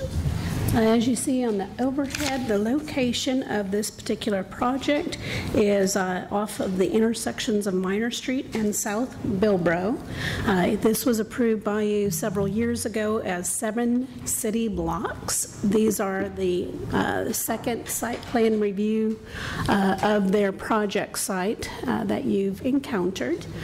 So looking at it close up from the drawing, you'll notice here where my cursor is the existing Burns Court, which is going to be abandoned and fully removed with this phase of the project. And then this, you may recall seeing during your plat review about a month and a half ago. This will be future phases, which is Berry Place, that will be removed when the 2 blocks south of here are considered. And we are looking at them all because from a drainage standpoint and hydrology, we do require that they look at all city blocks that are contiguous with their project, even though they're separated by time. On the, see if it'll pull up, it may not like it. Okay. Just takes a long time to draw, I guess. So in looking at block 2 of the project, it is focused on, and I may just have to go to, wow, it really takes a long time to print. We tried something new today, which is just taking excerpts out of it rather than scrolling through the agenda to try to make it faster, but it is not faster. So I will go back to the drawings. So when you're looking at the city layout for Block 2, it is a new alleyway that circulates through the block and has single family and duplex units facing it. So here's that park in the center area, which is where the street is now, and your alleyway. You will have the front doors of these all facing onto the park. One of the things we worked very closely with the applicant on is they wanted to not have all kinds of utilities that would be fronting that park, so we have their HVAC and trash enclosures actually on the alleyway side of the project. And what that allows to happen is it frees up that green space on their pocket parks. And then the ones that face on Bilbro, they would also be accessed from the rear, so they would not be visible from the street. If you've been to their Oaklands project, you'll notice there was a lot of time spent on the trash enclosures there. They would be similar, but stained in a gray stain so that they blend more with the buildings rather than standing out. The ones that are on the alleyway will have gates that are added to it and a much cleaner access directly out to the street. The city will be providing trash cart services on this. So engineering also did verify that the loop street is able to meet our trash service radii to be able to get in and through the project.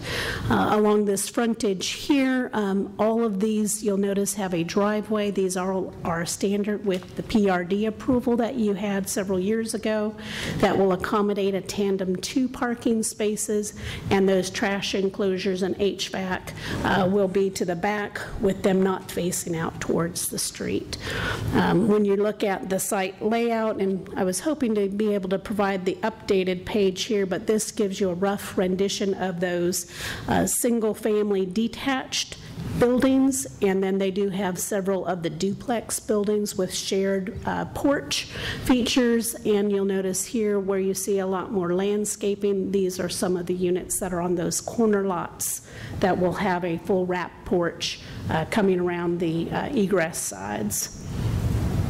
And then as far as going through the staff report, we did receive an updated sheets L201 and 202, which are those detail sheets for the HVAC enclosures and the HVAC areas, and you'll notice here, this is where we have our perimeter planting and buffer yards around the units. And again, here's those wrap porches.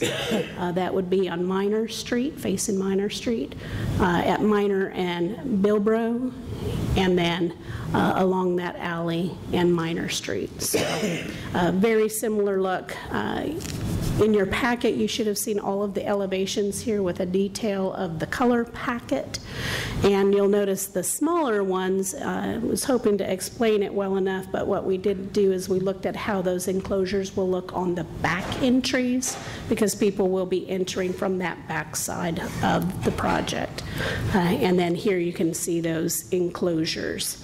So I think they've done an excellent job meeting the PUD standards that you all approved several years ago with several staff conditions. The only staff condition staff recommends that we slightly modify is number 3 to add, confirm that the enclosures do not conflict with our visual clear zones for residents backing out of their driveways, because there's 1 or 2 you can't quite tell, so we want to make sure that the engineers confirm and clarify that. But with that, we believe the project's in good order, and it should be approved subject to all staff comments. Okay. Any comments or questions, concerns? And Mr. Taylor, the design engineer, is here, as is Mr. Thomas Rowe with the Murfreesboro Housing Authority, and Ms. Margaret Butler, the architect on the project.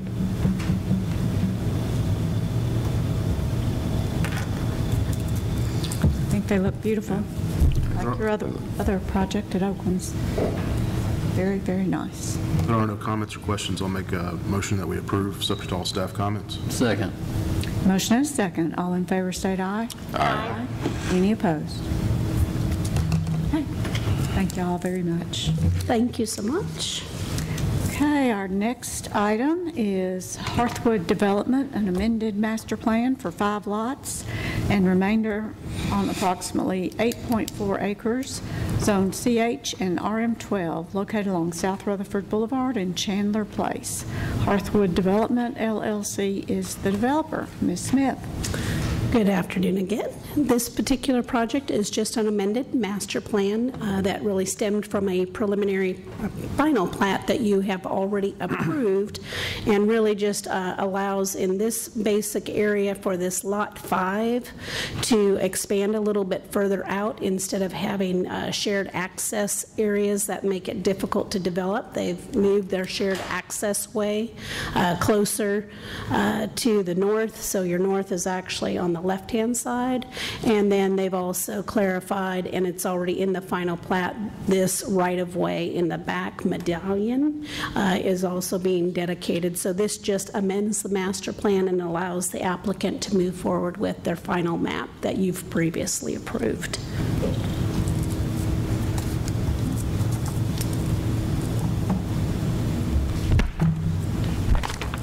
Any questions? If not, I'll move for approval, subject to all staff comments. Second. Motion and second. All in favor state aye. Aye. Any opposed? Okay. Item D is Greystone, Section 1, Phase 1, an amended master plan and amended preliminary plat for 19 lots on approximately 76.3 acres, zoned PRD, located north of Beals Road and west of Double Springs Road. Meritage Homes developer. Ms. Smith. Thank you again. This particular development you've actually seen a couple of times. So the applicant and their engineer, I believe, have just about gotten their approvals for their wetlands, or I should say, knowing where the wetlands are, as they have modified the collector road, which is this particular one here that connects to, this is Lions Farms Parkway, and that's Farmhouse Downs to the north that will go all the way back to John Bragg Highway. So this particular development does show they have split Phase 1 into a phase, Section 1 Phase 1 and a Section 1 Phase 2. Phase 2 is basically those areas that are impacted in the wetlands area, and everything here in the light blue will be the sections that they would be doing with the first phase of the project.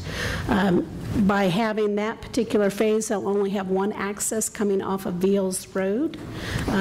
Engineering department requires that a second access be provided before they are able to pull their 70th permit. So we did have them work on their site plan to break it out to show which units they will approve with that. So they're only looking at 9 of the townhomes, of those 59 to be started during the first phase. And then once they have that second access point and they start building those other improvements that are coming with phase 2, then they'll be able to move forward with that project. Overall, the project from when you first saw it a couple of years and approved it started with 403 total units. We're now down to 375 units. Of those, 10 less single-family individual lots, 5 less single-family on HPR, and 13 less townhomes. So it's been pretty proportionate to the overall project. But staff believes that it's generally in good order and that approval should be subject to all staff comments. And the applicant's engineer is present, should you have questions. Okay, any questions on this amended master plan and preliminary plat?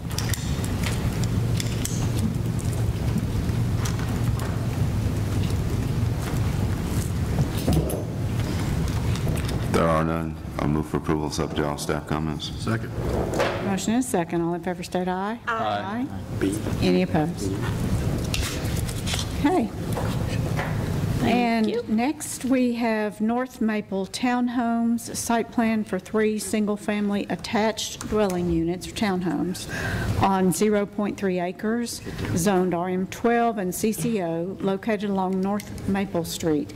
Hensley Group developer, Hensley Group LLC is the developer. Ms. Smith. Thank you again. Last one for me this afternoon.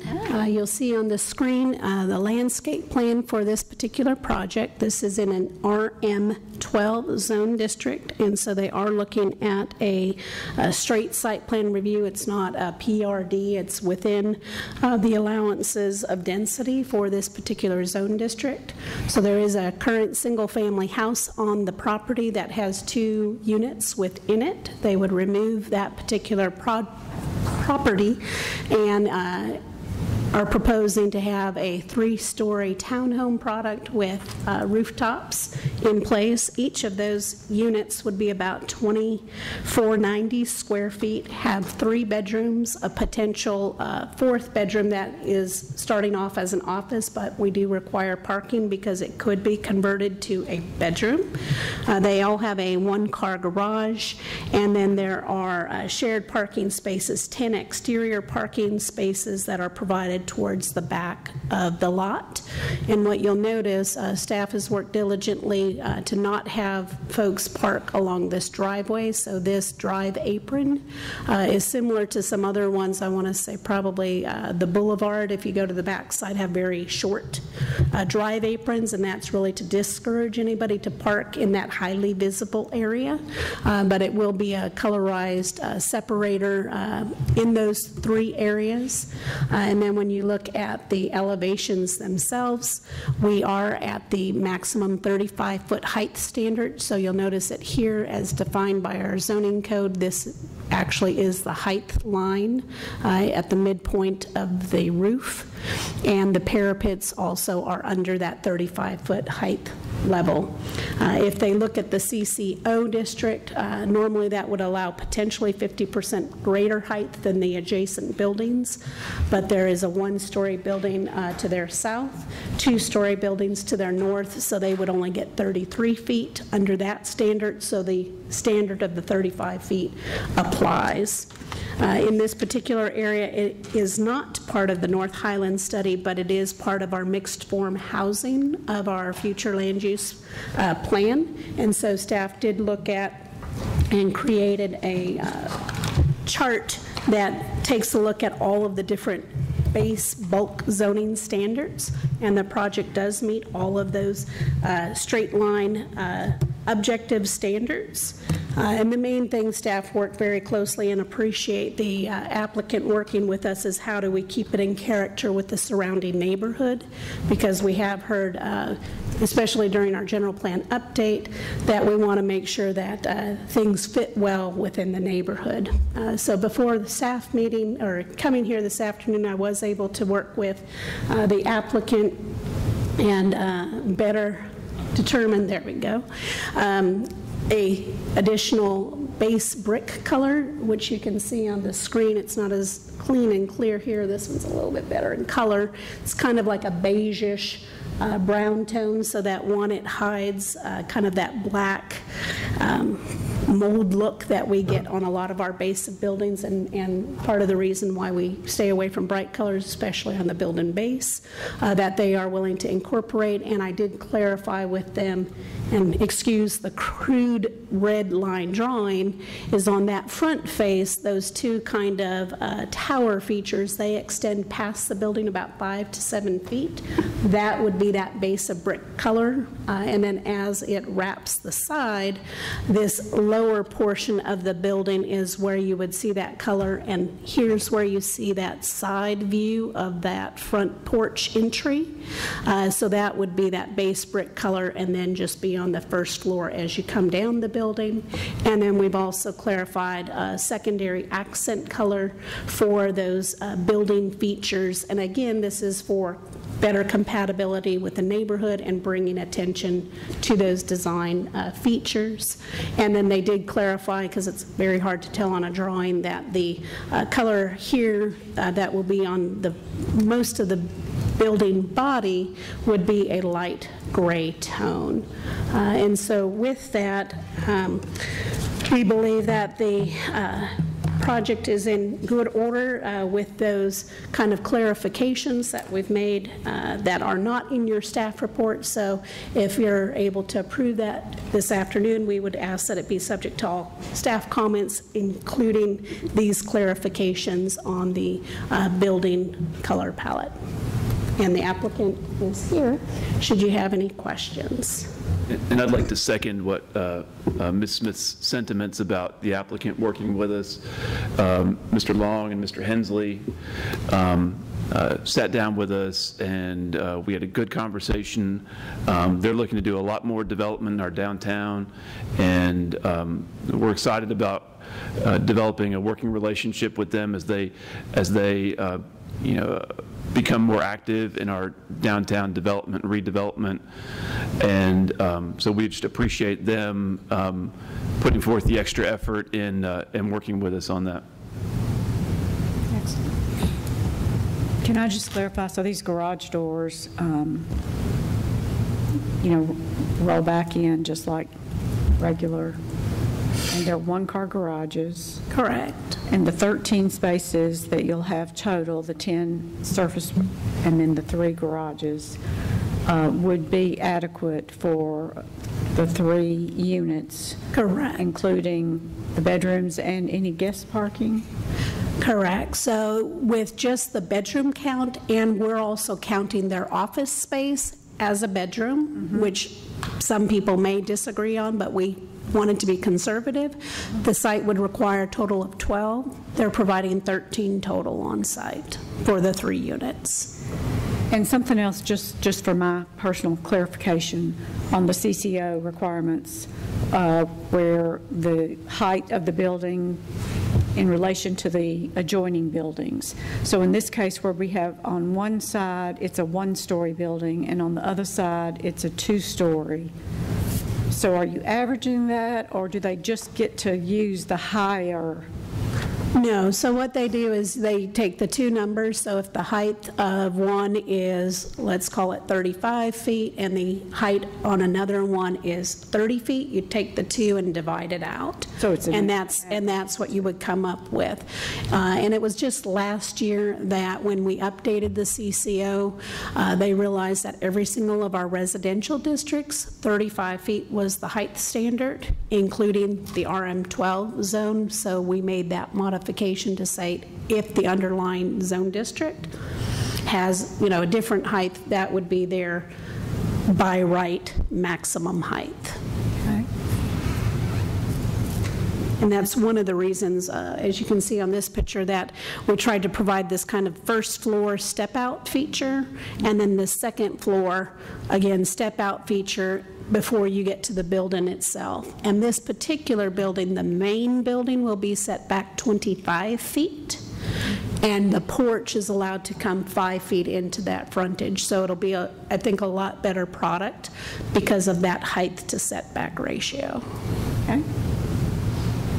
What other questions or comments? Yes, sir. No, I'm just saying it looks good. Go ahead. If there are none, I move for approval subject to all staff comments. Second. Motion and second. All in favor state aye. Aye. If that's everybody, anybody opposed? I voted. Okay. All right. Thank you so much. And thank you, Hensley Group. Appreciate it. Next, we're moving on to new business. We have 2 items, both mandatory referrals. The first item is a mandatory referral to consider the abandonment of a portion of a public utility easement and a portion of Asher's Fork Drive public right-of-way. Huddleston Steel Engineering, Inc. is the applicant. Mr. Aguilera, welcome. Thank you, Madam Chair and members of the Planning Commission. Let me scroll to this item real quick. As you stated, this is the first item under new business. This is a mandatory referral request. I apologize. Let me try and get there and pull up the exhibit. This is the first item under new business mandatory referral requests. The Planning Commission is being asked to consider the abandonment of a segment of Asher's Fork, a public right-of-way, and a segment of a public utility easement adjacent to the subject right-of-way. The above-mentioned requests for the abandonment are depicted in the attached exhibit pages, including the agenda materials. I pulled up the ortho map that is also included in your package so you can see kind of where we are looking at today. Per the attached exhibit, also prepared by Huddleston Steel, I will go to that as well. You can see right there. The public utility easement requested to be abandoned is shown in green, and the portion of the Asher's Fork Drive right-of-way requested to be abandoned is shown in the purple. The above-mentioned Asher's Fork Drive right-of-way and utility easement were recorded with the Waits Creek Crossing Subdivision, Section 1, Phase 1A final plat. In August of 2020, the final plat was submitted and approved by the Planning Commission for the Waits Creek Crossing Subdivision that dedicated that portion of the public right-of-way for Asher's Fork Drive and the 10-foot public utility easement.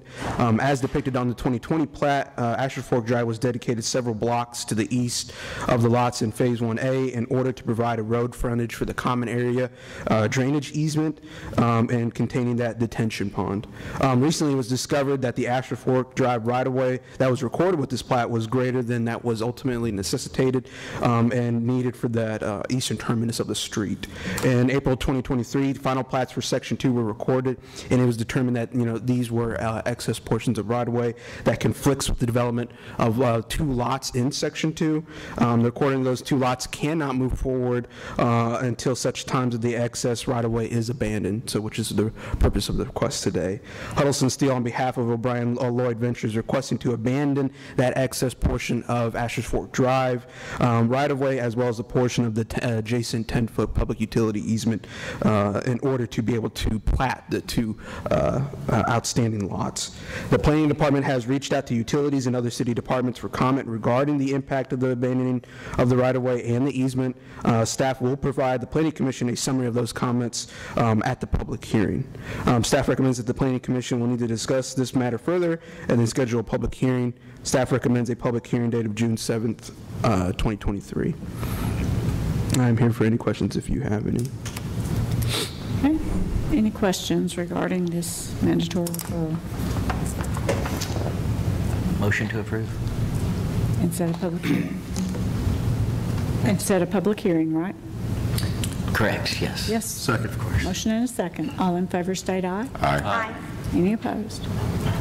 Okay, thank you, Mr. Aguilera. Thank you, ma'am. Next, we have a mandatory referral to consider the abandonment of an approximately 815-foot segment of alley right-of-way located west of Kings Highway. The City of Murfreesboro Planning Department is the applicant. Mr. Barbie, good afternoon. Good afternoon, Chair Jones and Murfreesboro Planning Commission members. The next item on the agenda is the proposed mandatory referral abandonment of approximately 815 linear feet of alleyway located west of Kings Highway. A little bit of background on this. The Westview Church of Christ come in and talk to planning about a proposed project on their property. During the referral and the review period for that, it was determined that the city did have an existing right-of-way area that ran through their property, as well as many of their, well, ran adjacent to their property, as well as several other properties along that block and the adjacent block to the southeast.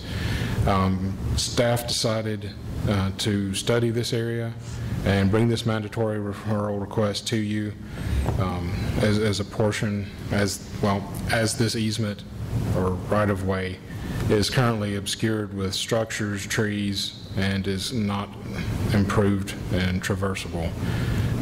We have requested feedback from utilities and other city departments to see if they have any type of structures or infrastructure inside of that alleyway that would be impacted by this, and we will have a summary report ready for you at the public hearing to go over that information.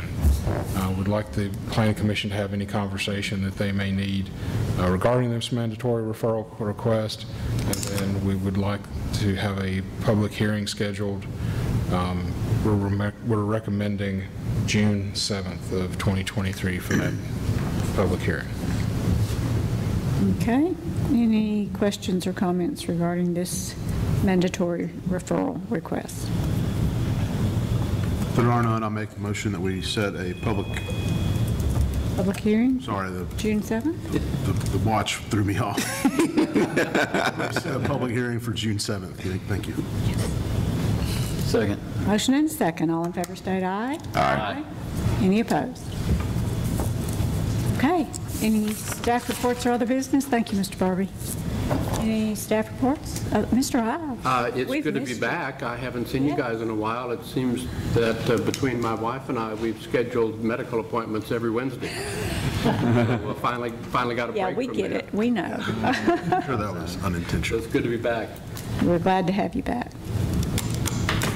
No, Mr. Hankins is taking good care of us while you were gone. Any other staff reports? Any other business? No, ma'am. We stand adjourned.